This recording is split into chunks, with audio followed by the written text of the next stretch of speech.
It's like a culture of care and thinking about the classroom climate and the classroom culture so that you're fostering that idea so that you're comfortable. Hey, I'm showing this part of myself. There's also these parts. Maybe I'm not ready to show them yet, or maybe I am. And those things shine at different times because they're growing.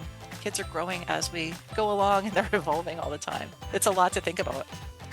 Welcome to Rainbow Skies for Teachers, the go-to show dedicated to teachers who want to make a big difference in education. Whether you're in your first few years or well into your teaching career, we are here to inspire, support, and empower you with bite-sized tips, simple strategies, and the motivation to lead an education revolution, one classroom at a time. We're Ashley and Alicia from Rainbow Sky Creations, two Aussie teachers who love all things teaching and learning. We are here to help you thrive as you work toward making an impact in your students' lives while loving your life as a teacher.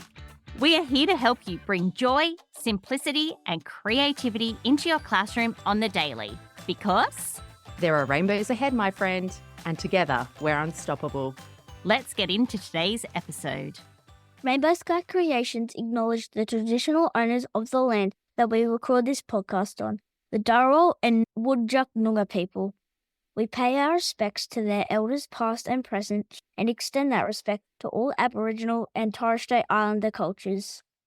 Welcome to Rainbow Skies for Teachers. It's Alicia here, and today I had the pleasure of chatting with Dr. Maggie Broderick. She's an educator with over 20 years of experience who's doing incredible work at the National University of Education. She wears many hats there, including leading social and emotional learning initiatives, supporting doctoral students, and driving advanced research projects. In this episode, we dive deep into what social and emotional learning really looks like in diverse classrooms. And Maggie shares practical strategies for building a culture of care, making learning more accessible, and fostering strong classroom communities. We also chatted about language learning, trauma-informed practices, and how teachers can look after their own emotional well-being while supporting their students. This conversation is full of heart, wisdom, and encouragement. So let's jump into today's chat. Dr. Maggie, to help listeners get to know you, can you share a little about your teaching journey? Sure. Thanks so much for having me on. It's great to chat with you today. When I think about all the different things, it's been a lot of years, a lot of kind of images and thoughts come to mind. I often say that I'm a teacher at heart. That's a phrase that I use and a lot of teachers might relate to. But for me, I think about a couple things. Music is one, language is another, and then the teaching and learning. And of course, that's why we're here today. We're talking about the teaching and learning. And for me, those all kind of weave together. When I think about my life as a teacher and as a parent, and in my role today, I'm currently working with mostly adult learners, but I've worked with people, gosh, of every age over a lot of decades now, more than 2 decades now. And so for me, I started out with the music. I loved music. I'm a flute player. My family is very musical, and that really just works for me. It's just part of my personality. And I wanted to share that with others. So I became a music teacher. But for me, language is also music. My brain kind of lights up for both. So then I studied German and became a German teacher as well. And the neatest thing happened here in Pittsburgh, Pennsylvania, in the US. We had a school in the 1990s where they learned German, and I taught music at that school. So I got to combine that love Wow. of the music and the German. And so for me, I was doing teaching and learning in that context with little children. Then I had my own kids. And I've been on this journey of teaching teachers, got my doctorate and started working with teachers. Nowadays, I'm a dissertation chair at National University in California. I'm remote from Pittsburgh, Pennsylvania, across the country. Work mostly with doctoral students there, but I also head up some projects. Most importantly, I'm an academic program director in a social emotional learning program. That's a very important aspect. So I know we're going to talk about some of that today. And I also head up some support in another way, which is for our scholars. I help them with our advanced research center. So people who are looking to present and publish, students, alumni, faculty, staff, I give them the support they need so they can go and give that a chance to maybe get themselves in a conference presentation or to do a publication. So it's pretty exciting to be able to support our adult learners now, coming full circle with that as the heart there. Yeah, absolutely. That would be a passion of Ashley and I's as well, of supporting new teachers and equipping them to be the best that they can be. And it seems like you've gone full circle from being in the classroom to now raising those up to go forth and provide them with the skills to be the best learners or teachers that they can be. Because I think at the end of the day, as teachers, we're always learning. Yeah. We're always evolving in our skill set. Let's dive in. We're going to talk today about differentiation, about the social and emotional learning, because I know when I speak to my teacher friends and I hear teachers talking at my kids' school, there's so much of that is impacted in their learning day. So, for teachers listening who might feel like their classroom is a patch quilt of personalities, languages, and needs, how would you define diverse student populations in the real world of let's say, a primary school classroom? Sure. And I think back to the 90s when I was teaching those younger learners and teaching them music. I love that idea that you have that image of a quilt. And it really speaks to me too, because I really like to make things. Like that's another thing I enjoy is knitting and crocheting. And I used to make quilts years ago. And when you think about some of that stuff, anything with making a quilt or similar, you're taking all these little pieces and putting them together. But if you look at the details, you're not just looking at that whole picture, but you see all those little details, like you get this calico fabric and it has all these, if you look close, little things, they're all different. And then you look closer, you see the stitches, right? And all the various ways you can understand it. If you take your time to get to know that quilt, right? You've got this big picture of Yeah. how it looks as a whole quilt in the whole classroom for that analogy. And then all those little bits and pieces. And so every classroom is unique, just like every human is unique. And I guess for me, just from my own experience, and especially as a teacher educator, I find that it'll be different for each teacher and even every year. This year for this teacher might be different than next year for this teacher and so forth, even if it's the same grade level and you've been teaching it for 25 years or something. And so when I think about that, and I'm thinking about that sort of fabric in this quilt that changes from year to year, we have a really amazing author that I think about a lot, Kimberly Crenshaw. You might be familiar with the idea of intersectionality, a neat idea. And if anybody wants to Google that if they're not familiar, it's just the idea that we're not just one thing. So you have your ethnicity, you have your age, you have your marital status, your gender and sexuality, you have your socioeconomic status. And then those to me in your quilt analogy, because I love it, Yeah. they're all those little pieces weaving together, right? And so Yes. they make up that fabric and some things show more. You see Mhm. that part a little more, some things are hidden. But I think Crenshaw's idea, it brings out the idea that we're multifaceted and also we're evolving, right? So what can be maybe more today, you might see something different tomorrow. And so I think the way teachers should think about that is really understanding that is always shifting. What's important to my identity and what I'm showing you might be different. And everybody there is feeling that same way in the classroom. So we have to show that respect and foster that sense of belonging for everyone, what they're feeling comfortable showing and what they're not feeling comfortable showing. And it's not just from the teacher. That the really hard thing to do sometimes is modeling that so then everybody, hopefully to some degree in the classroom, is doing that. It's like a culture of care and thinking about the classroom climate and the classroom culture so that you're fostering that idea so that you're comfortable. Hey, I'm showing this part of myself. There's also these parts. Maybe I'm not ready to show them yet, or maybe I am. And those things shine at different times because they're growing. Kids are growing as we go along and they're evolving all the time. It's a lot to think about. Yeah, absolutely. I love that. We're not just that one thing, the multifaceted.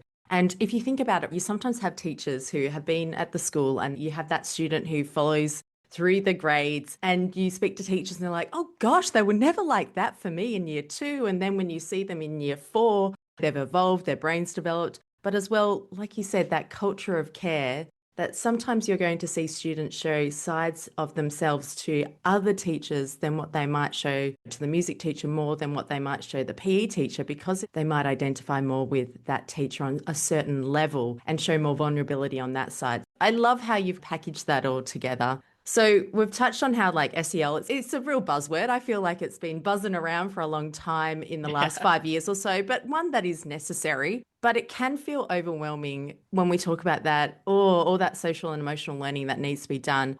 What do you think are some simple everyday ways teachers can build social emotional skills while still getting through the curriculum? Oh, the curriculum and SEL. There's so much. I had a hat for a bit as the curriculum director at National just for a little while. And I was like, Yeah. no, don't love being an administrator. Put me back in as a faculty member. But yeah, Yeah. there's a whole ball of wax there too. But you hit the nail on the head there when you said 5 years, because what was in 2020? Oh, we all know. Yeah. No Yeah. matter what part of the world you're from, we all know what happened. And SEL existed before the pandemic, but that just really brought it out. Whoa, we really need to think about this. And as kids return to the classroom, my youngest is 14 now. They were 9 in 2020. And gosh, you think about what's happening in a kid's life at that time. So we all know why we need it. And that showed us why. But really, it's a framework. It's really just like anything else. It's putting into sort of 5 nice sound bites or 5 nice ideas and very helpful ones to express something that we already agree on is good, right? It's Yeah. not rocket science. It's just a way of saying it. For example, CASEL is the leader, CASEL. If folks don't know the CASEL framework, they really talk about certain elements and they've packaged it a certain way so we can talk about it and we can do research and speak the same language. But I can go back to 1997 and think some teachers were doing that. Some teachers knew how to do that. Some teachers had dispositions that aligned with that and we didn't call it that. But Yeah. I tried to do certain things, and good teaching is what I think somebody taught me in 1995 or Yeah. something. Yeah, so good teachers have always done these things, but your disposition ties in. I've done some work with colleagues. Dr. Amy Lynn and I, a few years back, talked about how dispositions of a teacher is that sort of something you can nurture and grow, or is it just natural? We're working on that. A lot of us are thinking about that, and some things I've thought about with book chapters and articles and presentations with various folks, and then how that goes with SEL. And then, especially like you said, primary grades. I think what I would say is it's really got to be infused into that classroom and that school climate, that classroom climate, like we were saying. It's a lot of people will package it up and they'll just say, oh, here you buy this and you do this for 15 minutes and there you go. But honestly, that's not the whole thing. We have some good programs. Nationals associated with something called Harmony Academy, amazing stuff that you can use. But the thing is, if you're just doing it, just, oh, here's a 10-minute kit or something, it's not as authentic. So it's really almost going back to before we even put a name on it, like, how does it feel to be in that classroom? It's got to be infused into the whole culture, deeper and not just formulaic. I wrote some book chapters hinting at this, and I want to go further. I told you I was a music teacher. And so I found that in my situation, and also for my son, who happens to be part of the LGBTQ community, certain places felt better. And so the art classroom for him felt better. So I like to think of this as less commonly taught content areas, like places that are not just your regular classroom. It's this special place off somewhere where it connects. And you said that earlier. I call it like an oasis of care. I'm Mm. working on that research. I want to see, what does that really look like when you have this space in a school and it's infusing it in, but you're not calling it an SEL something. It just is. It just is there. You feel it. I want to know more about that. So that's what I'm thinking about a lot. Yeah, it cares in, like you said, with that culture of care, it's just everywhere. It's just part of the culture of that school or what that teacher brings or that community brings in terms of infusing that oasis of care. It actually made me think of a house where they have done like heat maps on like people who live in really big houses and seeing where people spend a lot of their time. And if you think about certain classrooms, right, or schools, there's all these heat maps and people going everywhere. And in a house, there are certain areas that sometimes are underutilized. And when you were talking about that oasis of care, it made me think of how there would maybe be some students who would really gravitate towards the music room or to the art space, or there's this quad centre that has this really beautiful space with trees, but people might not go spend so much time there because it's a bit of a dead zone. So like when you're talking about this oasis of care, it's just kind of making me think of how are we utilizing the spaces that we have for the different needs that learners have in the classroom? And everything that Dr. Maggie is sharing today, I'm going to pop into the show notes. You're sharing about the Harmony Academy and the CASEL framework, because I think when you think about it, it's taking parts of those frameworks that really resonate with you as a person and infusing them as well. When I'm parenting my kids, there are certain frameworks that I take, even that I've learned in the classroom as well, that I take and I know it works really well in our house. It's finding that right little fit, isn't it? We wish it was a magic formula, but it is that trial and error. And what works one year might not work the next, but you adapt and you evolve. Exhausting, Yes. but exciting A at lot the of same work. time. A lot of reflection, right? You got to always think at night, like, okay, how did it go today? How will it go tomorrow? Always. That's just the cycle, isn't it? Yeah, absolutely. So many teachers as well have students who are learning English as a second, third, even fourth language. What are some practical strategies for making lessons accessible and engaging for these students? Because we know they do meld into that diverse learners and diverse needs when we're factoring in language. Absolutely. A couple different things. One neat thing that I've been involved in lately is that we are finding some experts in our NU community and National University who are our students and alumni who have come up and they know more than I do now, which is amazing. So a bunch of them just wrote some book chapters and they are more experts than I am now. I have a book I can share with you by my colleague. She's the editor, Jen Aniano, and it's called Frameworks for Multi-Tiered Systems of Support for Trauma-Informed Educational Settings. And I know we're going to think a little bit more about trauma later on, but in that book, gosh, I think there's 4 or 5 chapters that center exactly on what you're talking about. And migrant learners, gosh, especially now in the US, I won't talk too much about politics, definitely an issue that we're thinking about deeply as teachers, immigrants and refugees and things like that. And then culturally and linguistically diverse students involving their families and things like that. So in this book, oh gosh, I want to look at this website real quick. I have it queued up. Some of the titles, we have whole human family support in K-12 education. We have Education Without Borders, ramping up support for refugee, migrant, and immigrant learners. Gosh, there was another Mm, one about family therapy to help immigrant families with acculturation, a guide for educators and clinicians. So these are our students at NU, and I'm just blown away. There's one about trauma-informed support for multilingual learners, but all in that book. But then from my own lens, as somebody who's just has been involved in it for a bit, there's the specific things you can do to bring that sense of belonging in, like more tangible things, like you're saying, connecting with them and just building that classroom climate and making that sense of belonging. I like linguistic things that are pretty simple, like labeling in the classroom with word yeah. in the target language and the native language, whichever, and in their own, if you can, Mm, visuals and using gestures and facial expressions. You can have what I would call like a culture of communication.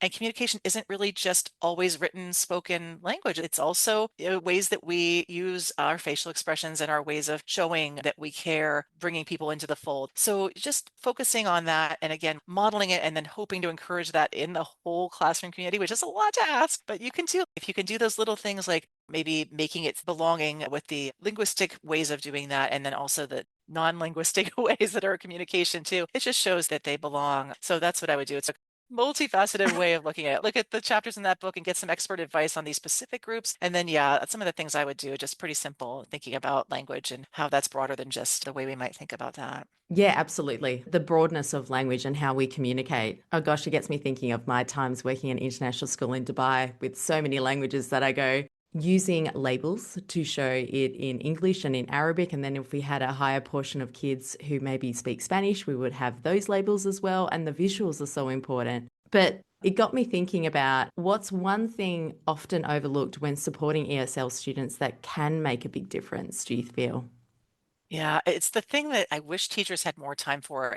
I know the advice I always give as a teacher educator, then I think back to myself when I was teaching, I go, gosh, how would I have time for that? But it's so important and it's really building that collaboration, right? So family, community, colleagues, creating that sense of belonging can't just come from you. And it would be exhausting if we were building this all ourselves and we tried to build a whole community. I like that expression, many hands make light work. So if we can bring in others, and I learned those were hard lessons as an early teacher. I know your podcast, you think a lot about new teachers. And I remember thinking, oh, I know what I'm doing. I can do it myself. And that's a folly. That's not a smart way. If we can find a way to collaborate and model that collaboration, it builds community and it builds trust. So you're bringing in the families, bringing in your colleagues, finding ways to have the students have some sort of agency and some sort of self-direction, all of that. And then it does build it instead of you. We can actually get very burnt out trying to build it ourselves. But if we can use that mindfully and think about that first, building it that Yes. way first, instead of trying to just do it all by ourselves, I think it's going to sustain better. Yeah, I feel a quote that's been used a lot in our podcast is it takes a village to raise a child. And I think the chapters that your colleague was talking about was Dr. Jennifer about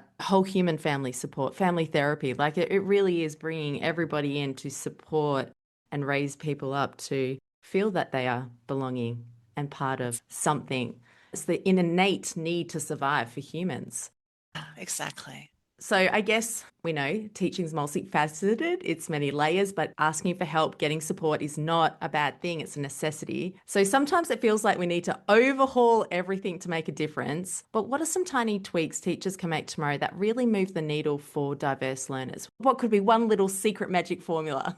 I like the tiny tweaks. I always think about it as baby steps, right? Yeah. Because if we take on too much, it's that same issue. I can't tell you how many doctoral students I have who look at teacher burnout, especially right now in the US. It's been problematic. And then also in the pandemic, of course, Yeah. problematic. And I have doctoral students who have done entire dissertations on why did you leave the profession? Oh, I was burnt out. I was exhausted, emotion labor. The themes are always the same. And I Yeah. think they were the same in my colleagues when we were in the teacher's lounge in 1997 and chatting. And I saw it on their face. It wasn't qualitative study, fancy study with themes and emerging. I could see that you are really tired. And so, yeah, baby steps or tiny tweaks. One thing I would say is think about the specific groups. So that again, that quilt analogy, what's that fabric that's the most prominent one? What's the one that's really, like you were saying, maybe in Dubai, Arabic speakers and English speakers and this sort of thing? Which one is the most represented in your classroom this year, this time? And just take that moment to learn more about that group. We have some courses at National that my colleagues wrote that I thought were really smart, thinking about it that way. Like, how can the teacher learn more about the student? It could be all kinds of things. It might not only be ethnic diversity. I think about LGBTQ students a lot, given my role as a parent and some other things like that, and the way our society is being more open, but still there's a lot of challenges. Maybe you have a certain group in your school where you could learn about that. And it's just an opportunity to say, hey, there's just a bunch. I'm going to take some time to learn. You learn from the students, and then you're modeling that reciprocity and that reciprocal relationship that you care about them and then they care, and hopefully the care grows and nurtures. So that classroom climate and that culture of ongoing sort of curiosity and learning and just having that open heart, is my colleague and former student, Dr. Gary Walker Roberts, always says, a heart set, the mindset and a heart set, open mindset, Yeah. a growth mindset and a growth heart set. Having that and modeling that, I think, would be the best way to approach it. I love that. A growth heart set. That's so lovely. So your tiny tweak would be learning more about the students so you can see what is that prominent color in that patchwork quilt for you then to be Yeah. able to bring that sense of community belonging and that they're feeling heard and seen. I think really that's what we talk a lot about. You want to feel Yeah. heard, you want to feel seen, you want to feel valued. And if you're not feeling that in your classroom community, it's really hard for you to be vulnerable and step out and want to be the best learner you can be. So that's a really easy tiny Yeah. tweak. Because I think It's just a way of thinking. Yeah. yeah, because I think it's quite natural in most people, or maybe more so. I always think of my husband and I. You're just always so curious, Alicia, asking about people in their lives while he's like curious about other things. I'm like, we all have our strengths. It's a good thing. Being curious is a good thing, for sure. Absolutely. For students who know that they have students dealing with tough stuff outside of school, we're taking a bit of a pivot here. What are some trauma-informed practices that can be woven into daily routines? Because we were having a lot of new teachers who were coming through over the last few years, and they were just talking more about trauma-informed coming off post-pandemic. So what can you help us with, Dr. Maggie? Oh, yeah, I think that's exactly it. I think it, like you said, 2020, not just social emotional learning, also trauma informed. We knew some of these things. Some of us understood some of these things. We did some of these things, but we didn't think about them in this sort of shared way. I'll cite Dr. Aniano's book again because she's the expert on this, and she's written a lot of our courses on trauma-informed educational practices. And I've found that at National, we say breaking down the silos, as I talk to colleagues outside of the School of Education, we have people in spaces like counseling and psychology in all kinds of different places where they're thinking about trauma. So I'm learning a ton.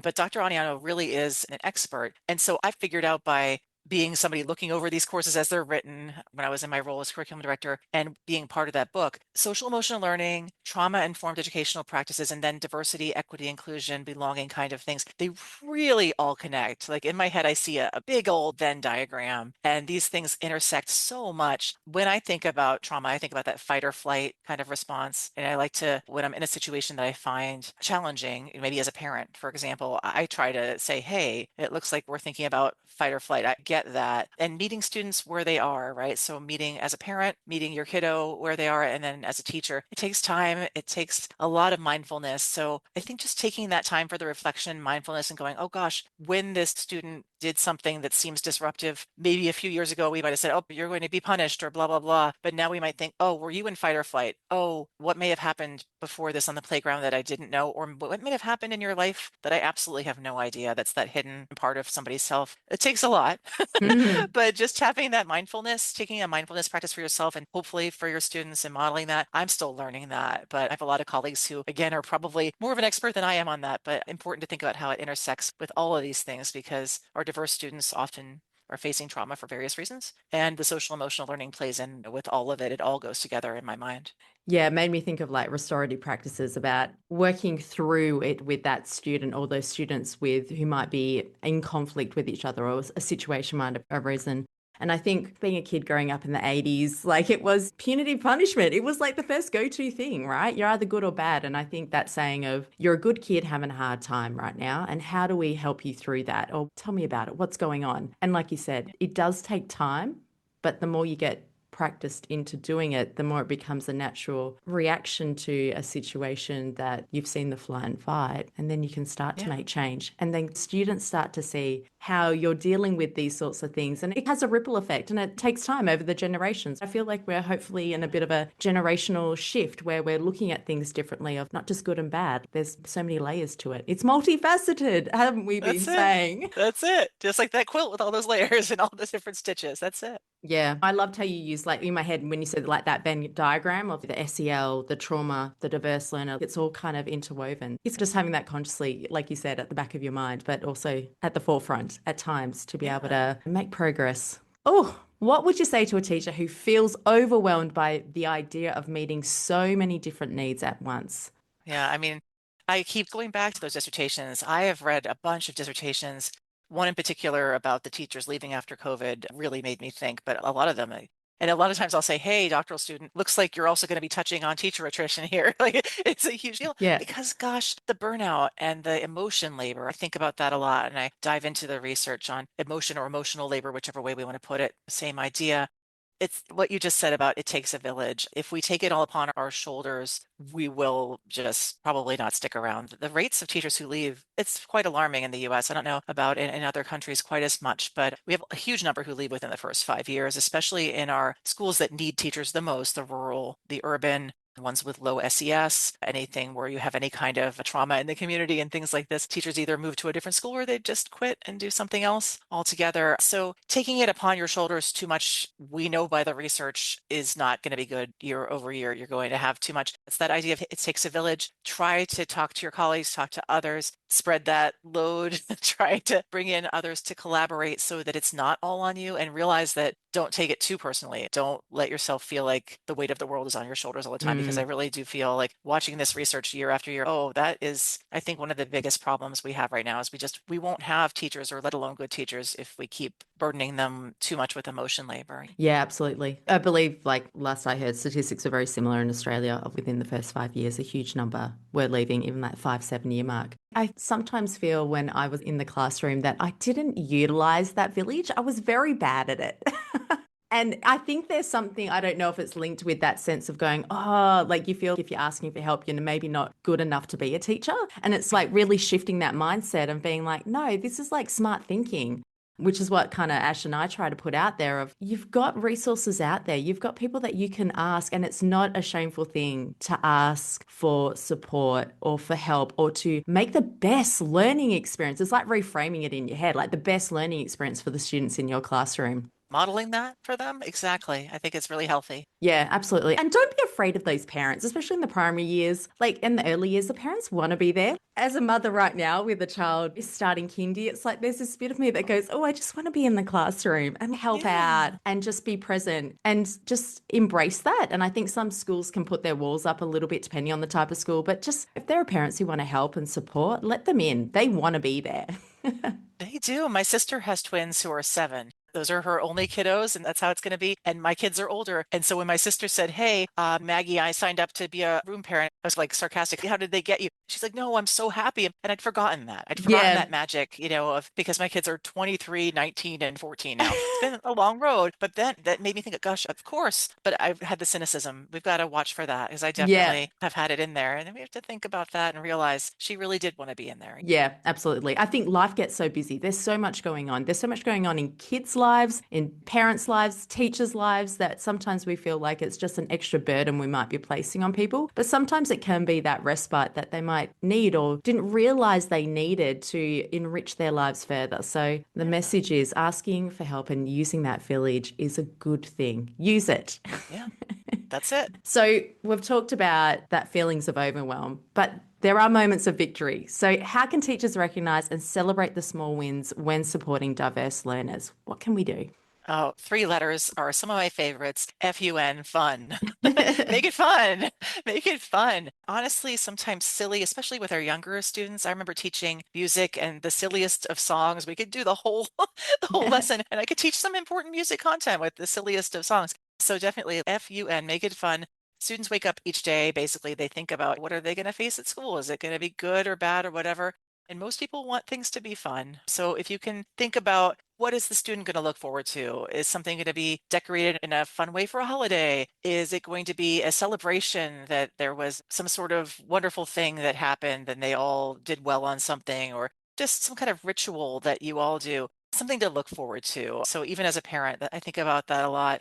I really think that creates and maintains that sense of belonging. My kids are getting older now, and if I say, "Hey, remember that thing from when you were 6 and it was just something fun?" They go, "Oh, yeah." But other things, they don't stick with us. I think fun things. Think about making it fun is really going to brighten up everybody and make them feel that momentum and engagement.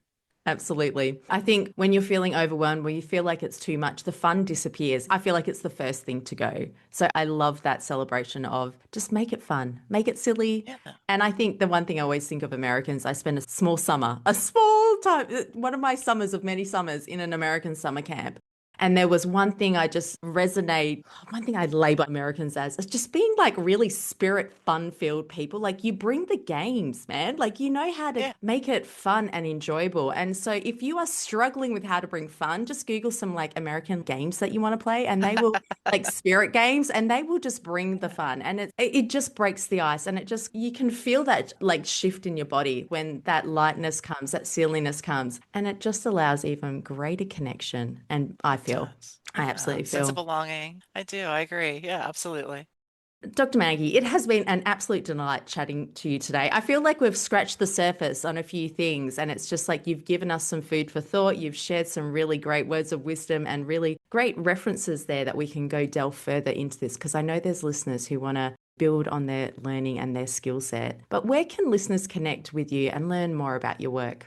Sure. LinkedIn is great. I'm on LinkedIn. They can just Google me there, and I think it's pretty clear National University is where I work. And my email is mbroderick for Maggie Broderick at nu.edu. So those things work. My door is open. I'd love to chat and hear more. We have our Advanced Research Center. You can find me there if you Google National University Advanced Research Center. It's a public facing page. So you can see what we're doing there for our scholarly community as well. Great. Now, there is one final thing that we are doing on the podcast is that a previous guest has left a question, and you've also left a question for our next guest, which you'll find out in the future, my future listeners here. But this is the question for you that is, what's a book, conversation, or experience that fundamentally shifted how you see the world?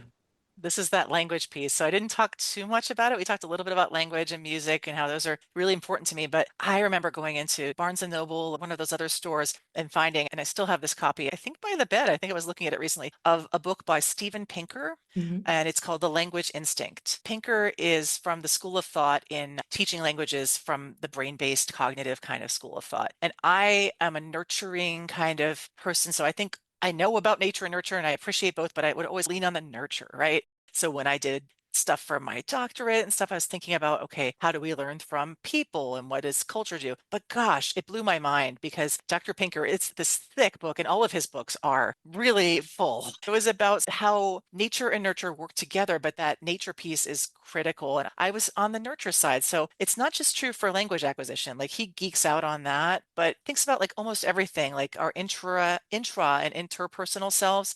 He brings complex concepts and theories. He makes them very relatable. He brings in language that's not academic, right in the middle of academic Yes. language, and just it's really fun and modern. So I might lean heavily towards nurture still, but then I think every day, okay, what would Steven Pinker think? And I got to finally meet him last year. My son got tickets at Carnegie Mellon University, which is right down the street in Pittsburgh. And my son said, "Hey, Mom, we're going to go see Steven Pinker." I was just like so excited. And so I got to meet him and shake his hand. I have all his books right behind me. So yeah, it was The Language Instinct sometime in the 1990s that I picked up fatefully one day.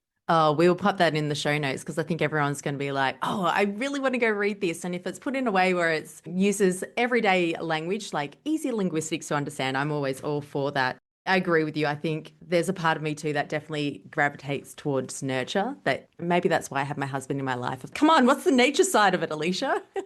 Yeah, it's interesting to think about both sides of the coin. And if you lean one way to get that other perspective and in a way that's relatable and not too dry, I loved it. Yeah, absolutely. Dr. Maggie, it has been an absolute pleasure chatting with you today. But Dr. Maggie, thank you so much for coming on the podcast today. I know this is just, you have sparked a discussion that I'm sure that will continue on. Thank you. It's been a pleasure.